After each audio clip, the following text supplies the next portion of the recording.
नमस्कार, स्वागत है आपका उत्तराखंड खबरनामा न्यूज में। आपको बताते चले कि उत्तराखंड प्रदेश में भी जैविक खेती को बढ़ावा देने और किसानों को प्रोत्साहित करने के लिए सरकार के द्वारा जैविक कृषि अधिनियम लागू किया गया है।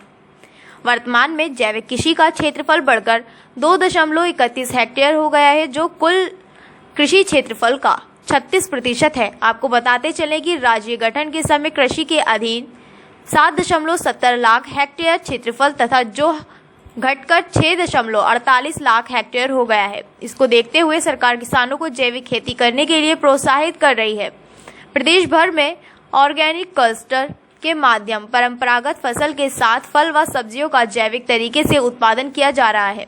जैविक खेती कर रहे अनिल पांडे के अनुसार वे कई वर्षों से जैविक खेती करते आ रहे हैं तथा उन्होंने जैविक खेती के लिए प्रशिक्षण केंद्र भी खोला है, जिसके माध्यम से उन्होंने लालकुआं तथा आसपास के क्षेत्र में कई किसानों को जैविक खेती के विषय में बताया है।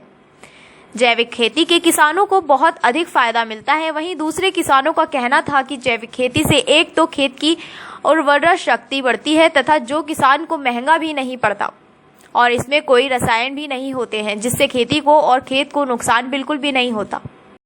सर धन्यवाद। जैविक खेती का बताना चाहूँगा कि 2002 से हमारे वहाँ उत्तराखंड में जैविक खेती का प्रचलन प्रारंभ हो गया था और मैं तो लगभग 2005 से लगातार लगभग 17-18 वर्षों से जैविक खेती पे काम कर रहा हूँ और लगभग 1000 फार्मर्स के बीच में काम कर रहा हूँ।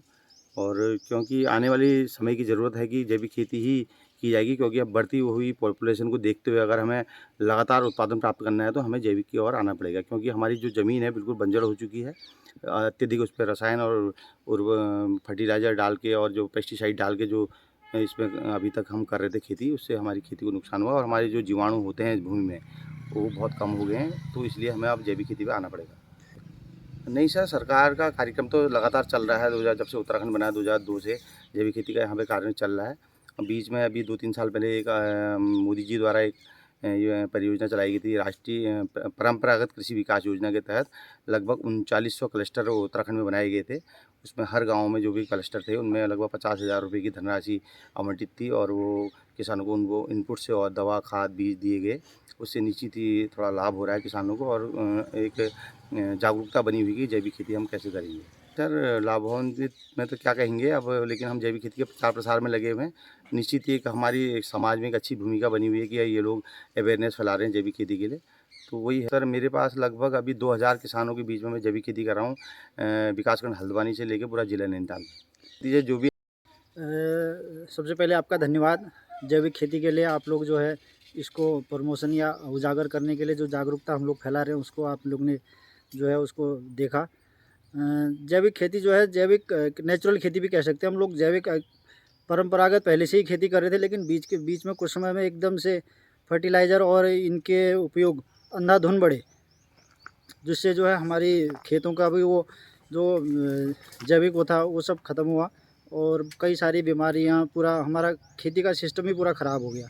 तो उसको हम पुनः जो है अपने नेचुरल परंपरागत जो खेती है उसको वापस उसी पर लाने का प्रयास कर रहे हैं, जिससे कम से कम केमिकल का उपयोग हो, फर्टिलाइज़र का उपयोग हो, तो जिससे बीमारियां नहीं हो। आप देख रहे होंगे आजकल इतनी सारी बीमारियां हो रही है, हर कोई युवा भी व्यक्ति कैंसर, जो शुगर हो गया, बीपी हो गया, तो सब बीमारियों से हर कोई ग्रसित हो रहा है। तो इसका कारण यही है कि जो अंधाधुंध हम लोग फर्टिलाइज़र, केमिकल और पेस्टिसाइड उपयोग कर रहे हैं, इन सब की वजह से ये सब परिणाम हो रहा है। लालकुआं से उत्तराखंड खबरनामा न्यूज की रिपोर्ट।